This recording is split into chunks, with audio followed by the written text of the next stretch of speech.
So for our second session today, we're going to go into more detail about the structure of public forum debate, which is kind of the theme of the day today. And we are going to do it by talking about flowing line by line and the structure of arguments in public forum.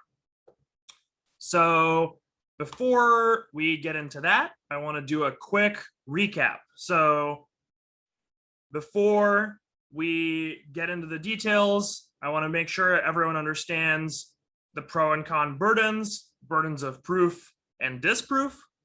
I already talked about this. The burden of proof says that a team has to provide a proof or a reason for their argument, and if they fail to do that, their argument is considered false. And then the burden of disproof or rejoinder says that a team has to provide a response to the arguments made by their opponent, and if they fail to do this, the argument is considered conceded and it is true for the rest of the debate. This is the same idea we talked about earlier. So before I go on, any remaining confusion about that?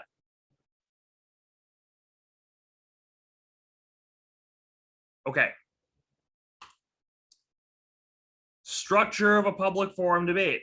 Again, we've got the constructive first, where we introduce the case. Then we've got the rebuttal, where we respond to the opponent's case. We have the summary, where you defend against your opponent's attacks and you press your own attacks forward. And then we have the final focus, where we wrap the debate up and you explain why you should win. You make your final pitch. So this is the speech structure of public forum. Any questions about that? Or any confusion? Great. Okay. With that, let's get into flowing. So flowing and line by line are really important ideas. And the reason they're important is because if you know how to flow and how to do line by line, basically those two skills will help you organize your speech, and they will make it so you don't really have to think about how to structure the actual speech you're giving, and you can mostly focus on the substance of what you want to say. And so flowing is the special debate note-taking style that is designed to record the flow of the debate.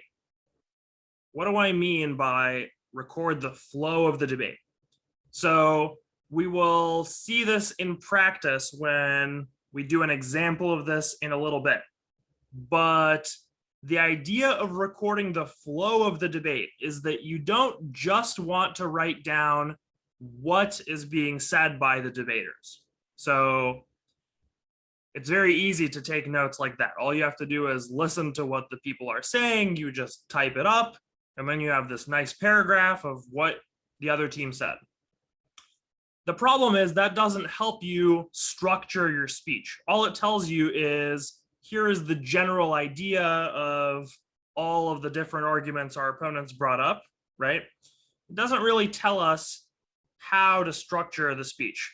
And then, you're going to give your own speech and response. So now you have a notes document that just has 2 paragraphs in it. You don't know which part of your paragraph responds to which part of their paragraph. You don't know which parts of their paragraph you didn't answer at all. It's very difficult to tell. And so flowing is designed to solve this problem. And the way that we solve this problem is using our very special flowing format, which is we flow vertically and we put each speech in its own column, side by side with each other. Each speech, we write the arguments that respond to arguments from the previous speech next to those arguments. So we have a column for the constructive, we have a column for the rebuttal, and we have a column for the summary, right? And each speech is responding to the previous speech. And so if we can line up the arguments from each speech that are responding to the previous speech and write them next to each other in our columns, we can very easily tell what each speech has said about the arguments from the last speech. So we do this on 2 sheets of paper. So we have one flow to flow the pro case, and we have one to flow the con case. So we flow the pro constructive all on one sheet, and we flow the con constructive all on one sheet, and then we flow the pro rebuttal to the con constructive on the con sheet. So we have the debate about the con case going on. The con presents their argument, and the pro responds. So we write those next to each other.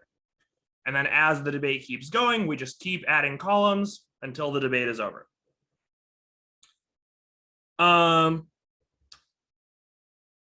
This is kind of difficult to picture in the abstract, but we will do an example very shortly, I promise, and it will make a lot more sense once we do that.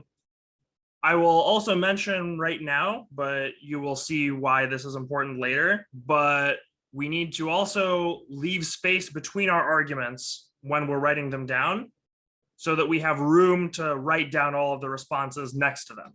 So we call this the 3-finger rule, because when you're doing note-taking on a piece of paper, you want to put down 3 fingers like this, and that's how much space you want to leave in between your arguments on your flow.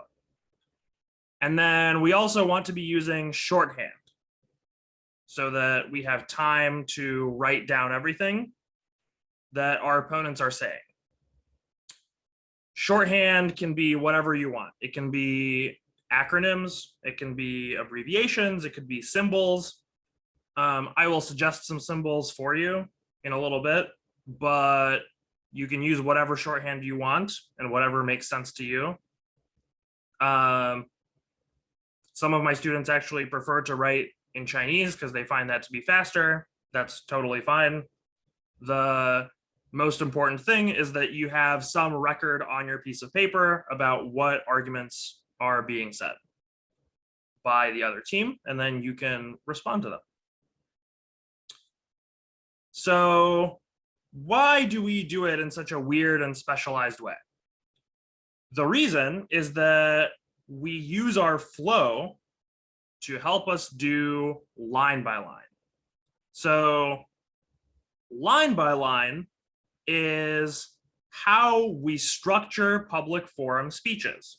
So with line by line, our goal is to respond to the arguments made by our opponents in the same order that our opponents made them. And the key phrase we use to do this is they say, we say. So I'll give you an example. So let's say the con has given a constructive speech, and they said social media hurts democracy. It spreads fake news and disinformation. So on our flow, we have our first column for our constructive. If you're looking at that document I sent out earlier, you can see there's a little spreadsheet at the bottom that we'll use in a second, but you can see there is a column for the constructive speech. And so imagine in that column, we wrote down this con contention that social media hurts democracy by spreading fake news. Okay. Then we have the rebuttal. And the rebuttal is going to respond to that contention. It's going to say, no, social media does not cause misinformation because Facebook is very effective at fighting back against fake news. And misinformation doesn't matter because people who are reading it can very easily double check to see if what they're reading is true. Let's say, right? So now we have our constructive with the original contention, and we have a rebuttal with 2 responses. Anthony, yes. Chadwick is wondering if you could switch to the flowing page real quick to kind of show what you're talking about. Yeah, my chat disappeared for a second. No, you're fine. Yeah. Here, let me see if I can do that. That's a good idea. That's why we have 2 of us. Wait. Oh God.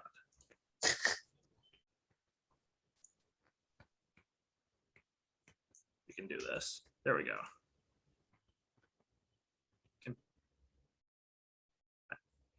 Are people looking at a spreadsheet looking thing right now?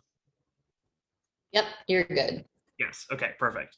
So in this example, we're actually talking about the con case. So let's say the con said their fake news contention. And their argument is that social media hurts democracy by spreading fake news and disinformation. This makes voters less informed. Informed voters are an important democratic value. For example, so you can see I have written down the speech kind of vertically. Now we have our rebuttal. So we have our first argument, which was that, what did I say? Oh yeah, social media doesn't spread misinformation because Facebook fights back against fake news.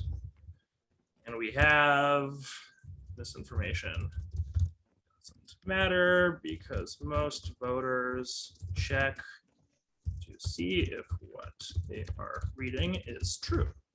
Okay, so we have our constructive, where the initial argument is introduced, and then we have the rebuttal, where the other team is making its responses to that initial argument. Now, line by line means that we need to now respond to this rebuttal in the order that the rebuttal was made. And how do we do this? It is very simple. All we have to do is we have to say, they say social media doesn't spread misinformation. We say it does. In our constructive, we had such and such evidence from such and such author. They're very qualified and very smart. They had 3 different warrants. Warrant number 1 was that people just share stuff blindly and don't check if anything is true.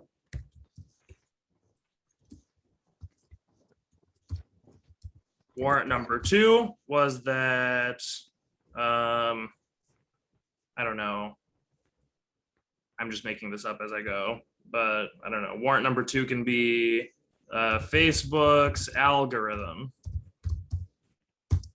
makes fake news spread really fast. And 3, their argument is wrong. Facebook is not actually good at stopping misinformation because there is too much of it. All right. Now they say misinformation doesn't matter because voters check to see if what they're reading is true. We say that's wrong. Voters don't check anything. That's our studies. Whatever, pretend I have studies. So you can kind of see how this line by line structure helps us keep our speeches super organized.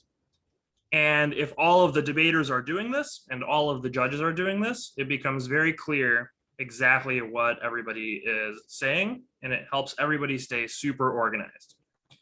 Now, let's say I'm giving the con summary. As the con, I'm looking at this page and I can see the flow of the debate. The debate is flowing pretty thick over here. The pro is saying a lot of stuff. So as the con, in the summary, I have to make some choices about what are my strongest arguments. So maybe based on how much stuff the pro said over here, I'm kind of worried about this. I don't really think that my initial argument was very good. So I'm not going to talk about this anymore. I will just focus on this one. So I will say something like, extend our second argument from the rebuttal, which was that misinformation doesn't matter because voters check to see if what they are reading is true. Here is, I'm re-explaining my initial argument. And And then maybe there's an example from my evidence of that happening. Now, they say that's wrong because voters don't check anything because that's their studies. But their studies are bad. They say studies are bad. They only look at a small number of people.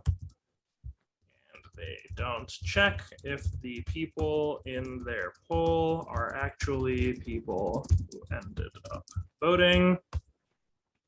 Our studies do check to see if they are looking at voters. That matters because real voters are way more informed than people who don't vote. I don't know. Again, I'm just making this up. But again, you can see how, based on the flow, it is very easy to see the structure of the debate. You can tell that the con is focusing on this argument number 2, because this is kind of the stripe of the flow where all the debating is happening. You can tell the con isn't talking about this anymore.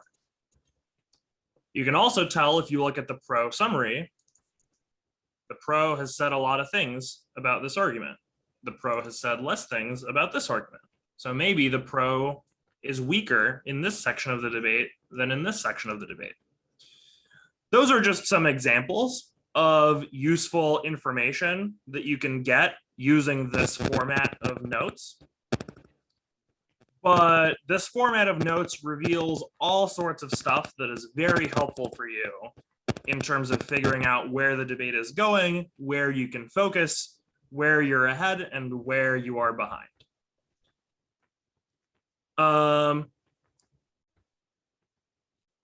Does anyone have any questions about this? We will go into more examples of how to do this in a little bit, and we'll do some practice in a second. But before we get there, do people have questions about the basic idea?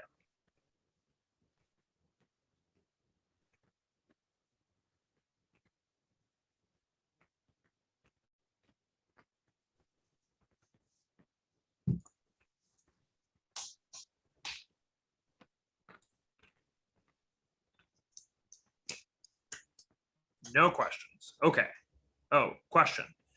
Is it required to define what social media is in the beginning of the debate? Yes, probably that is a very good idea. But we will talk about that more tomorrow, which is when we are doing our topic-focused discussion. So tomorrow we're going to focus a lot more on this topic specifically, and we're going to focus on how to research about the topic and how to turn that research into an actual speech. And once we get into those details, we will talk more about definitions of social media and everything like that. But yes, it is a very good idea to define what social media is at the beginning of the debate. Good point. Other questions? Okay. If you want to keep looking at this flow thing, I'm going to unshare my screen to go back to the PowerPoint, but you can look at it in the document I shared with you. Okay. So as I kind of demonstrated, in order to do line by line, we go through our opponent's arguments in order, and we use the phrase they say, we say, to show exactly what part of the debate we are talking about. Here I've listed some other organizational phrases that you can use to help you tell the judge what part of the debate you are dealing with, or what kind of room they need to leave on their flow. So for example, when I was responding to the first rebuttal argument, before I started responding, I said, I have 3 responses, right? And that told you, you probably need to leave some room and you have 3 things to write down. You also probably noticed that I was numbering a bunch. Numbering really helps because it helps you refer back to arguments from earlier speeches without having to re-explain them. this is something that I think I was talking to Shanna about this, and it was something that we both noticed in non-policy and in policy debate, where in people's summary speeches, or the second speeches you were giving, people were spending a lot of time just re-explaining stuff that they had already explained. And that can be good to help your argument sink in, but at a certain point, you just start wasting your time because you've already explained a concept and you don't need to re-explain the whole thing from the beginning. You just kind of have to refer to it and give a brief explanation. Numbering helps you do that. And so those are just some examples. In conclusion, that's a great one. If you're moving from one contention to another contention, telling the judge which contention you're talking about is also a great idea.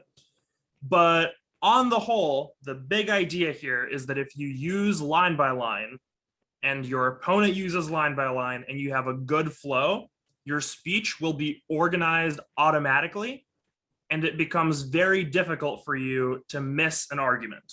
So you will go through stuff in order and you will respond to stuff comprehensively if you are using line by line. Questions about this?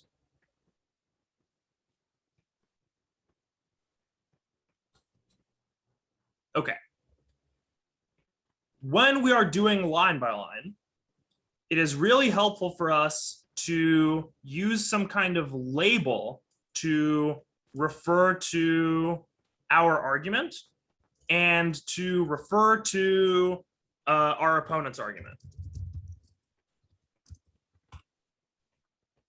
So to do this, I want to introduce some vocabulary about parts of a contention. And the reason this vocabulary is helpful is because we can use it to tell the judge which part of a contention we are talking about with any given argument. So there are three main ones that I want to mention. The three are uniqueness, link, and impact. These are the three important parts that will be present in any contention that you hear on either side of the debate. So this is true of pro contentions, and it's also true of con contentions. So uniqueness is the first one. Uniqueness asks, is this contention unique to social media? Is this contention unique to social media? The reason this is important is because if something is not unique to social media, it's not necessarily something we can fix or address by voting for one side or the other. Regardless of which way we'll vote, this contention and this consequence will be present. So, for example, against this fake news contention, the pro team could say, the contention is non-unique.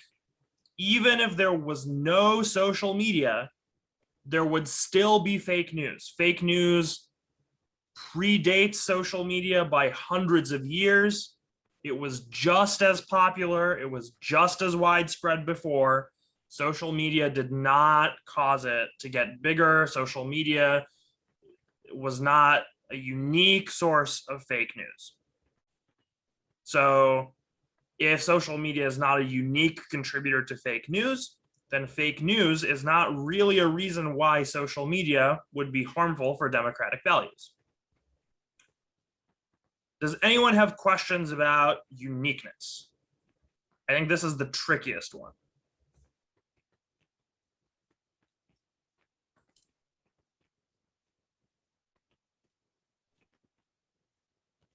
Questions about uniqueness?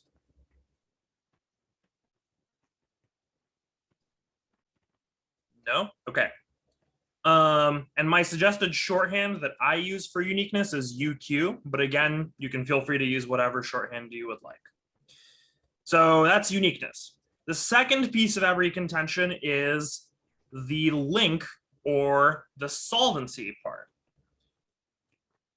The link section of a contention asks, is this contention linked to social media? Is social media the cause? So if social media does not spread fake news, there is no link to the fake news contention. If social media does spread fake news, there is a link to the fake news contention. The link is pretty simple. My shorthand for link is L/, and my shorthand for solvency, which is the related idea of does the social media or does the resolution solve the contention? That's not really super relevant on this topic because this topic is not proposing a policy change. It's just asking, is social media beneficial for democracy? So solvency is not really as important on this topic, but on a topic such as the English test topic, for example, a solvency question could be, would getting rid of, so like the affirmative team might have brought up academic stress and might have said the English test requirement increases academic stress, right? And the negative team or the con team might have responded by saying, we have a poll that says students are not really stressed out about the test, right? That would be a reason why there is no link to the stress contention, or getting rid of the test does not solve any amount of academic stress. So that is the link section. And the last one, and I think this is the easiest one, is the impact. What is the importance or the significance of this contention? The impact is the most straightforward. It's just, why is this a big deal? Going back to our fake news contention, there is an impact to it if fake news and preventing fake news is really important for whether social media is beneficial to democratic values. If there's no impact, that means social media is, or that means fake news is not important for whether social media is beneficial for democratic values. The reason I broke it up like this is because every contention needs all three of these. So if you are defending your contention, you need to prove that your contention is unique or has uniqueness. You need to prove that your contention has a link, and you need to prove that it has an impact. If your contention is non-unique, then it's not a reason to vote for your side. If your contention has no link and social media has nothing to do with fake news is not a reason to vote for your side. If social media causing fake news is not important, then that's not a reason to vote for your side. It just doesn't matter that much, right? So when you are defending your contention, it's important to defend all levels of this. When you're attacking an opponent's contention, you can pick just one level of this. So going back to our little spreadsheet over here. So let's take a look at these. So social media doesn't spread misinformation because Facebook fights back against fake news. Can somebody tell me which part of the contention this is addressing? The uniqueness, the link, or the impact? What do we think?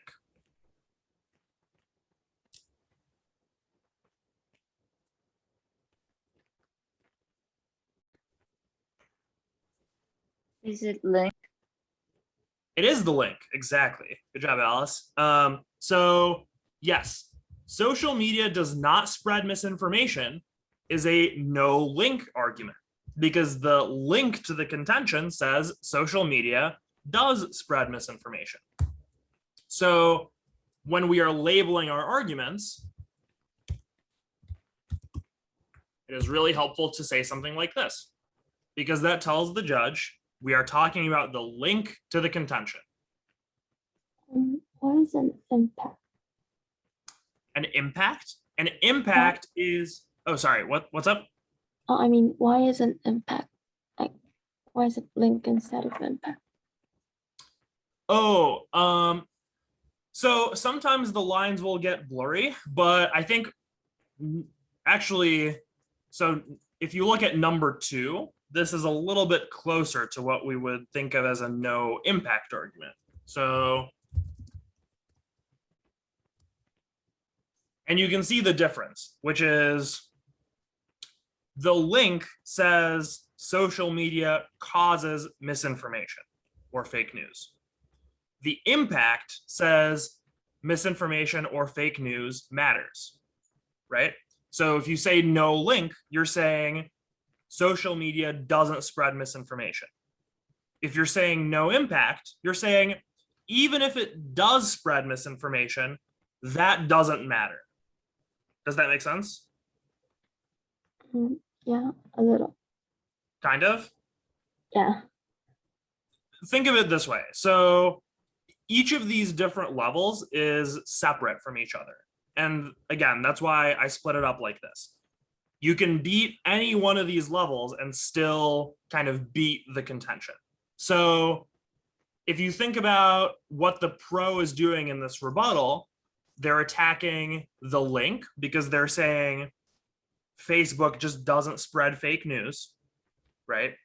So the link argument between the linkage between social media and fake news is wrong. They're not connected to each other. Facebook just doesn't spread fake news at all, right? Whereas this one says, okay, maybe Facebook spreads fake news. That could be true. The link, that could be fine. But even if the link is true and Facebook does spread fake news, that doesn't matter because voters do not get fooled by fake news. Oh, okay. Thank you. Yeah. So this is kind of why what the pro is doing in this speech is something they're allowed to do, right? So earlier I pointed out like the pro is not, or these are backwards because we're talking about or whatever, it's fine. I messed up the labeling here. But so the reason why this team is allowed to just ignore this part of the debate is because you don't need to beat every part of the contention to win the debate. You only need to beat one part of the contention to beat the contention. So here, this team is choosing to focus on the impact part of the contention. They're saying misinformation doesn't matter.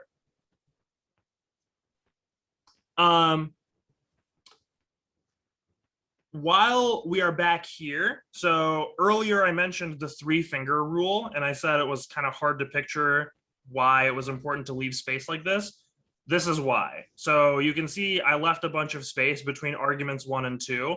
The reason I did that is because if the next speech goes and makes a bunch of responses to an argument, you want to make sure you have room to line it all up next to each other. So imagine I'm putting 3 fingers between argument 1 and argument 2 in the rebuttal, and that's about how much room you would want to leave on a piece of paper when you're taking notes like this. Any questions about link, impact, uniqueness stuff, or line by line? I'm sorry, Anthony, you said the space you left between argument 1 and 2, and that's for you to fill in some response later? Yeah, so I want to, so these 3 arguments in the summary are all a response to number 1. So I want to make sure that I have room to write down all 3 of these responses next to argument number 1. Because imagine if it was like this, right? Right. Then all of this stuff, it's running over, and then this argument is not lined up with this argument anymore, and it's hard to tell what is responding to what, right? And that defeats the whole point of why we take notes like this. So we want to leave as much room as we can. And I actually usually end up going onto the back of the piece of paper, which is totally fine. But it's better to leave more room and have lots of blank space and plenty of room to line things up with each other than to cram and then not be able to tell what's going on. Okay. Hey, Anthony, can you talk about why they should flow on paper and not on their computers if they are a competitor? Oh, yes.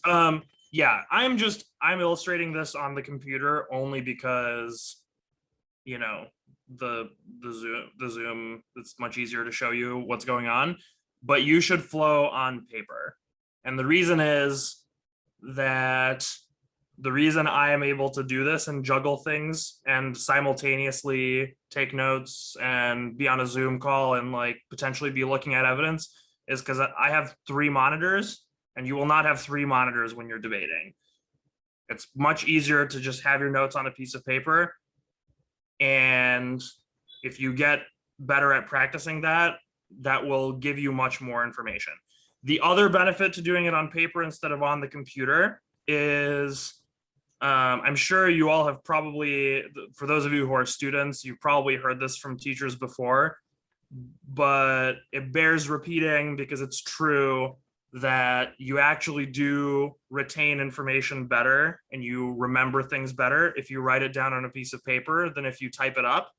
And that's especially important here because in the process of writing down the argument, your brain will be thinking about what that argument is and processing that information, which is actually really helpful for then you coming up with what responses you want to make. So that is my pitch for using paper. Shannon might have extra arguments. There are very many good arguments for flowing on paper. I have one more that I wanted to add in. So even if all of your evidence is on a computer and is electronic, in the United States, we debate electronically with our evidence. We don't print everything out anymore. Think about the worst case scenario going into a debate round. If your computer dies, which I've seen happen, I don't know how many times, or freezes or whatever, it doesn't work. If you have your flow on paper, you can still participate in the debate because you can still make common sense arguments against your opponent about why your opponent is wrong and why you're right. But if you don't have that physical flow of the round on paper and your computer stops working, you lose everything. And there is no hope that you're going to be able to remember enough of what's going on or has gone on in the round for you to be able to compete. I don't care how many of you say, I have a perfect memory. You don't. It's impossible. Research has proven that it's practically impossible. Very few people have perfect memories. So even my college students, my seniors, 100%, even when we're debating on Zoom, they're not allowed to flow on computers, period. If they flow on computers, they get in a lot of trouble from me. And I usually come up with some kind of really menial task to punish them with that they hate. So always, always, always flow on paper. Like there's just no question about it. And then Anthony, did you tell them to use long paper? I can't remember. Yeah, because the speeches, you're flowing them in these vertical columns, if you can find paper that's really tall, there's like special legal paper that you can get that's really tall that gives you a little bit more vertical room to write stuff down. That is helpful. I don't think you need to use that, but it's good to have if you can find it. The other thing is to don't use any paper that has lines on it.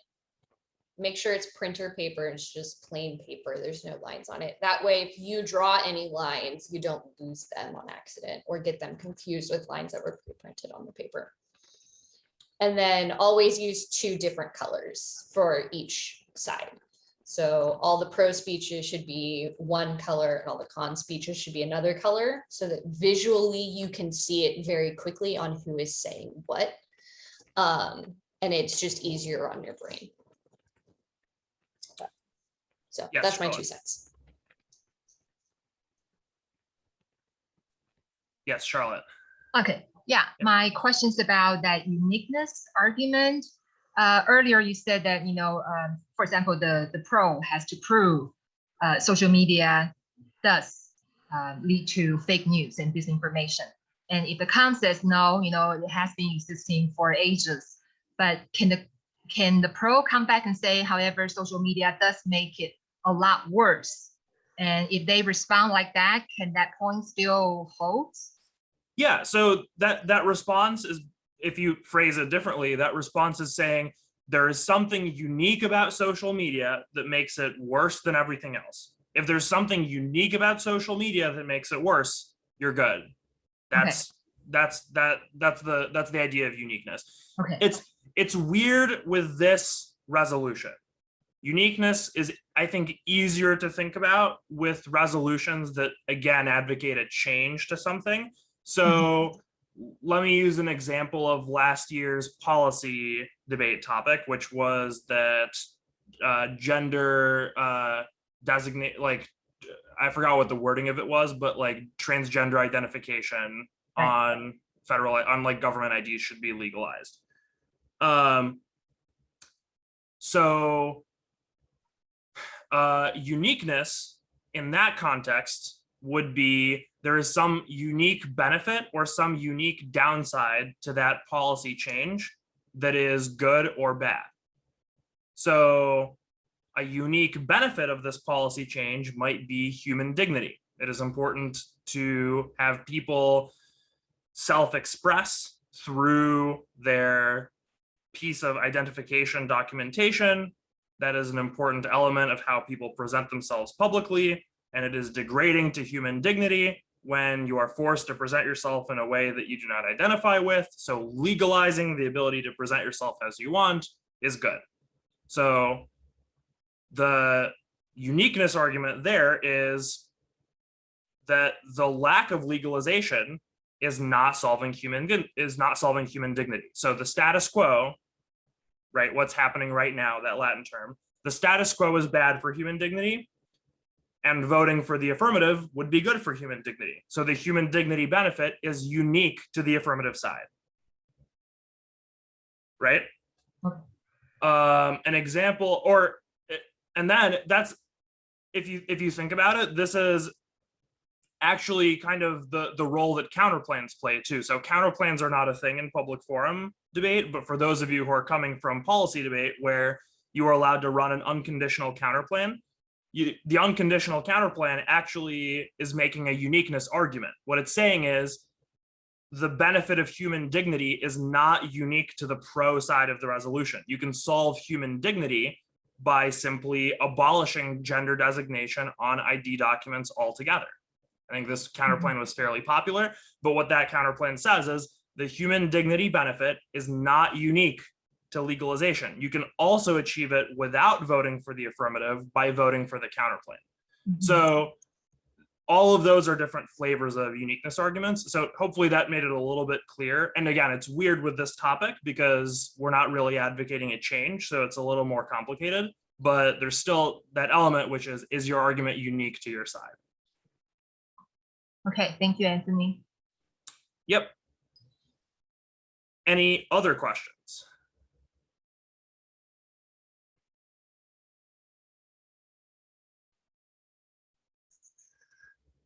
Close the chat. No questions. Okay, great. Let me bring up my PowerPoint again.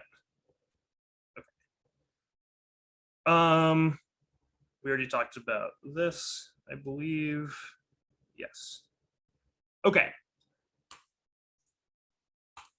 So now I will do a brief demonstration activity, and we will do this using playing cards. So we're going to represent the progress of a debate about a contention, and we're going to go through all the different speeches, and we're going to see how our line by line helps us structure our speeches. But we're not going to get distracted by what the arguments are or how good the arguments are. So instead, I will use a playing card to represent an argument. So whenever I say a playing card, like I might say 4 of clubs or something, when I say 4 of clubs, just think to yourself, there is some argument there.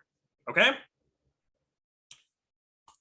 So here is our flow. We were looking at this. So let's say we are the pro. We are currently giving our constructive.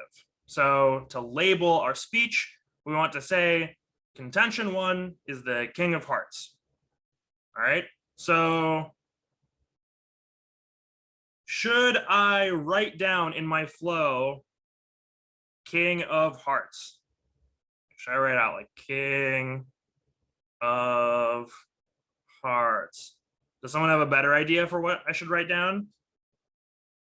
Because that sounds like it takes too long.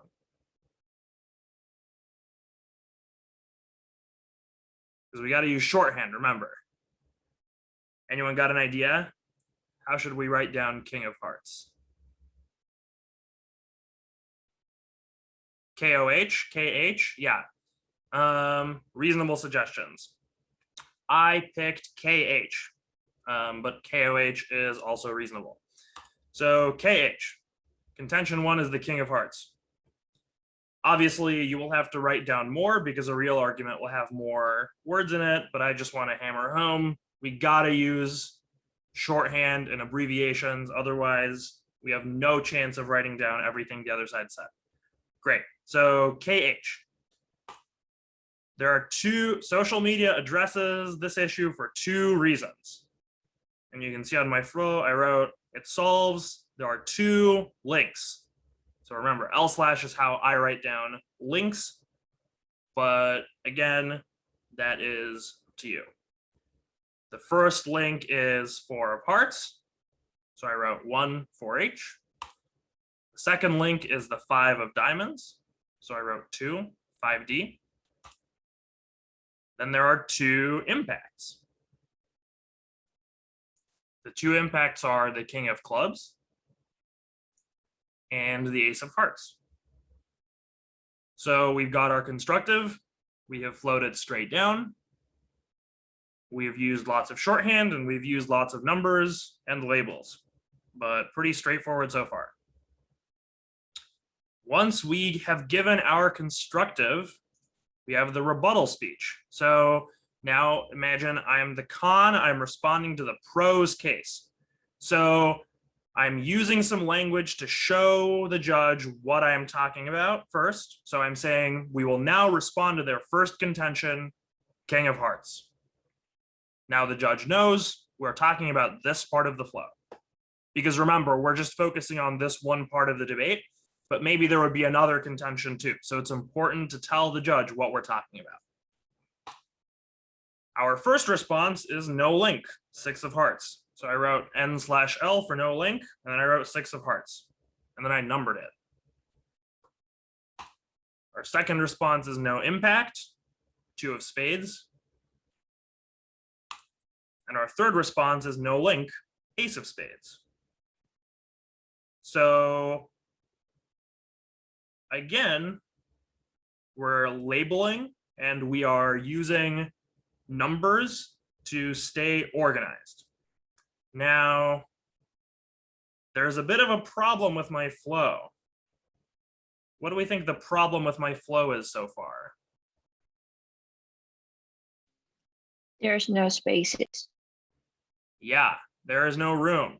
I've broken this room on purpose because I get to control what all of the arguments are, so I can make it so I don't run out of room here. But in a real debate, I'm definitely not leaving enough space. I want to be leaving 3 fingers worth of room to make sure I have space to write down everything the other side says. Really good. But for now, we're ignoring that and we're pretending that that is not a problem. So yeah. So that is our rebuttal. Oh, you might notice there are 2 no link arguments. And there is not a non-unique argument. So I'm not responding to uniqueness. Remember, that is okay. We don't need to respond to every part of the contention because the contention needs all 3 parts to work. So if we take out just one, that is enough to take out the contention. Here, the con team is focusing on no link. Maybe they think that's the weakest argument. Maybe they think that that's the argument they have the most to say about. But either way, they have chosen to focus on no link, and that is okay. They are allowed to do that, and it is fine. All right, now we have the pro summary. The pro starts by saying, extend our King of Hearts contention. Again, they're telling the judge what part of the debate to focus on. Now, before they get into the line by line, they're actually doing a little overview thing. They're just explaining something about their contention, or they're highlighting something first.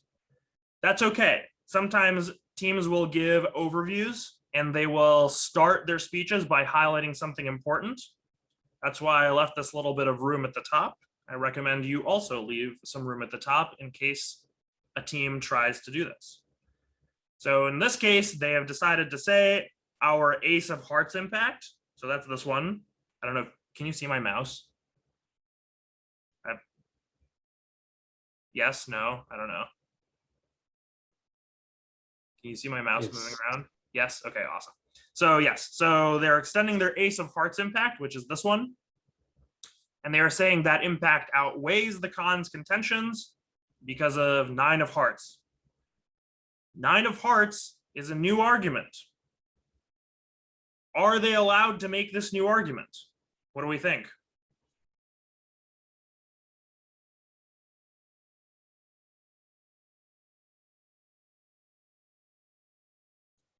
I see some people saying yes. I'm not sure if that's for the mouse or if that's for the argument.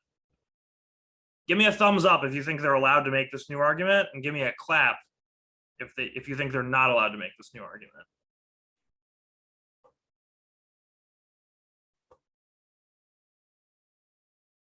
Yeah, got a little bit of both. Mostly claps going on, it looks like. Got a no from Alice in the chat. That is wrong. You all are wrong. That is not true. They are allowed to make this new argument. The reason is this is a comparison. So they're not bringing up something totally new. They're using an existing argument they already have, which is Ace of Hearts, their impact, and they're making a comparison. They're saying this Ace of Hearts impact is more important than the con's arguments for reasons. And that's totally fine. Remember, this is their first chance to do this, because in the constructive, they were introducing their own arguments, and in the rebuttal, they were responding to their other side's arguments for the first time. So the first speech where you can really start making comparisons is the summary. So it's totally okay to make new comparisons in the summary. That is not the same as reading a totally new piece of evidence or introducing a completely new contention. Those would not be allowed, but that is not what they are doing. Does that make sense?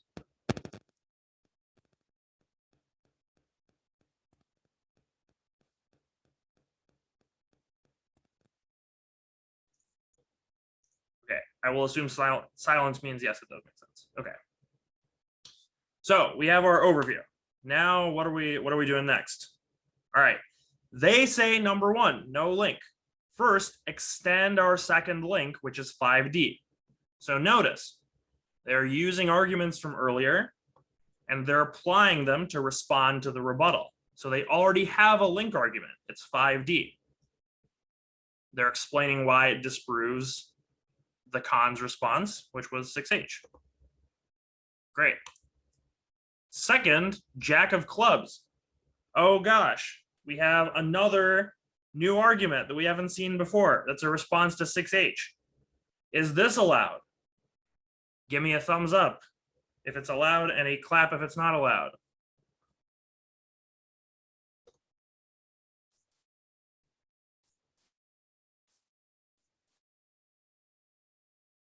Got some thumbs ups, some claps, some no's in the chat. This one is a little tougher because it's not a comparison, it's a new argument, but I would still say this is allowed because it's a response to something new that your opponent is saying. So the con made a new argument in the rebuttal, 6H, so the pro is allowed to make a new argument in the summary to respond to that, which would be JC in this case. In our real world example, think about this. So like imagine the pro has read their contention and the con in their rebuttal brought up some study. And the pro in their summary is saying, hey, your study sucks. Your authors are biased. your authors got paid off by some industry. Your authors like work for Facebook to say that social media is really good for democracy. That would be a new argument, right? Because it's not something you said earlier, but it's fine to bring it up because it's a response to something new the other side said. So in this case, again, even though it's new in the summary, it's okay. It's a kind of comparison. How we view their new argument is, what do you mean, Alice?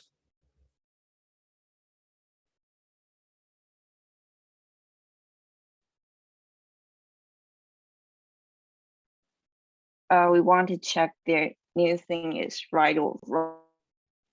Is there from the right research or that is based? Sorry, I don't quite follow your question. I think what you're asking is like if you can bring up a new argument based on new research. Is that what you're asking? Yes. Well, if so, again, it's a fine line, and like we said earlier, in the summary, it often gets blurred. And generally speaking, if what you are bringing up is a response to something new the other side said in the rebuttal, then it's probably okay. Even if you're bringing up new research. So like, let's say you have a study, like you have a piece of evidence saying that the other team's author is biased or like works for Facebook. That's towing the line, but it's okay usually because the other side has said something new, so you get the chance to say something new in response if you need to. I would just say you should probably avoid doing this because you just don't have that much time in your summary speech. You have 8 minutes worth of arguments to cover, and you only have 3 minutes to do it. So it's generally not worth the time to bring up totally new evidence and read whole new quotations from new authors. But if you really need to do it, it's generally it's okay as long as it's a response to something new the other side said. Okay, thank you. Yeah. Okay. So far so good. They say number 1, no link. Extend our link, 5D, and then we have this new comparison, Jack of clubs. All right. Now they say number 2, no impact. First, extend our ace of hearts impact from earlier. Second, 2 of clubs. Same thing. We're extending our old argument, and then we're making a new comparison, or maybe it's an indite or some kind of response to this rebuttal argument. And then the pro summary is over. So again, we have a bit of a problem. What problem does the pro team have?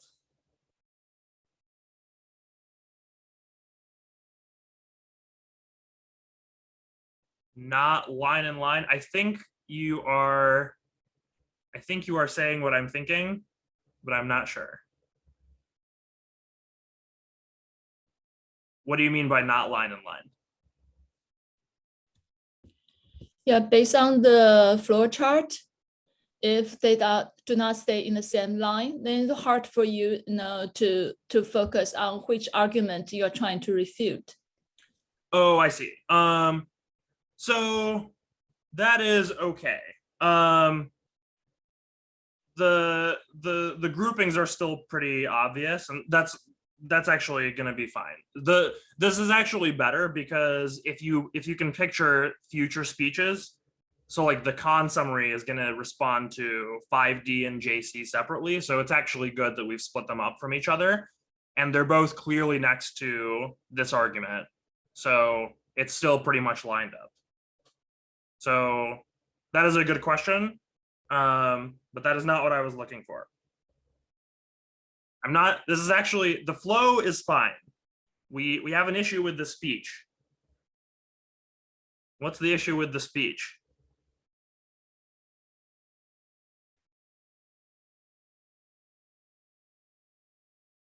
So we answered number 1.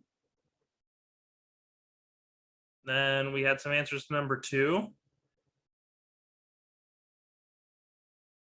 No impact in the summary. No, I think it's okay to start with a summary of the impact because, like I said, it is based on something that was said earlier. And in this case, the speaker is just choosing to highlight something. There we go. Pearl's got it and Wendy's got it. Yeah.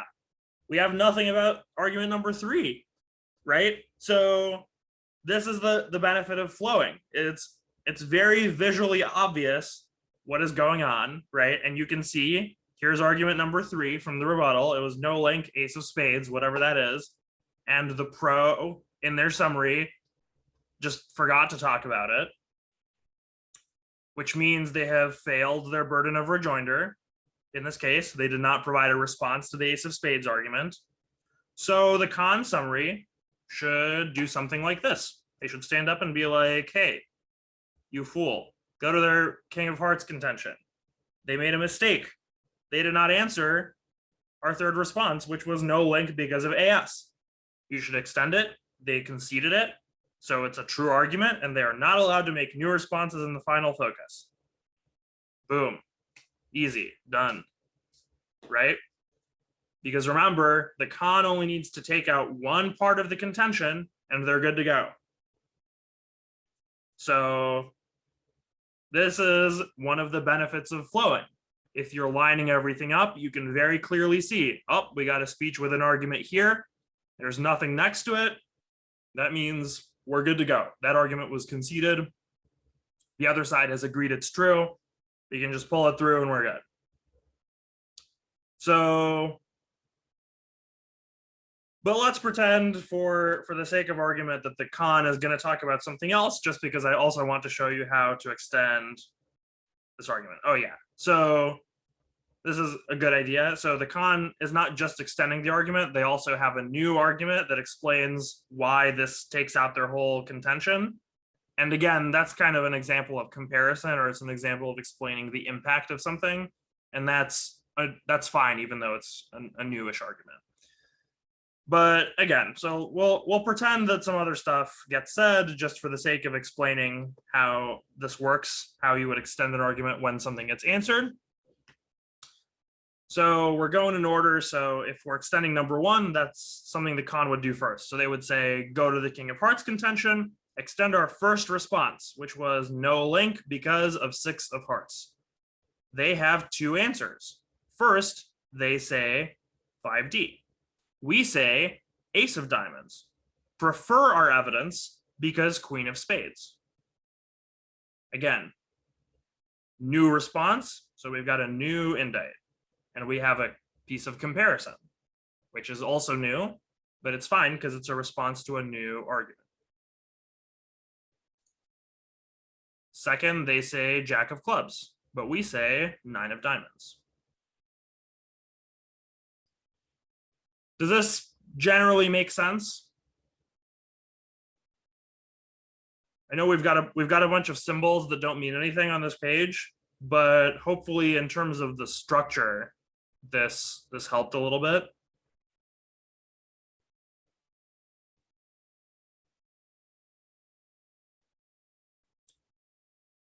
Any confusion about anything?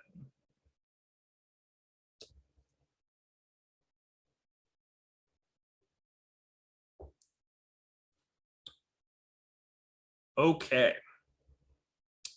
So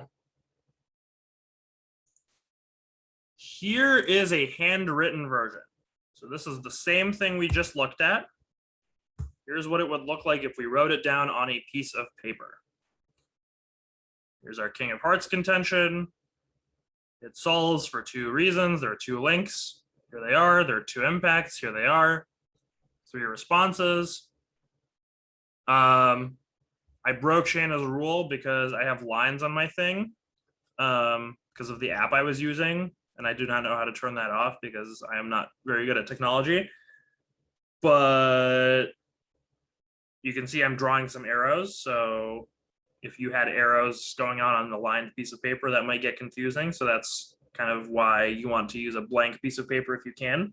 So I'm using arrows to line stuff up. You can very clearly tell, here's the debate about number 1. Here's the debate about number 2. Here's the debate about number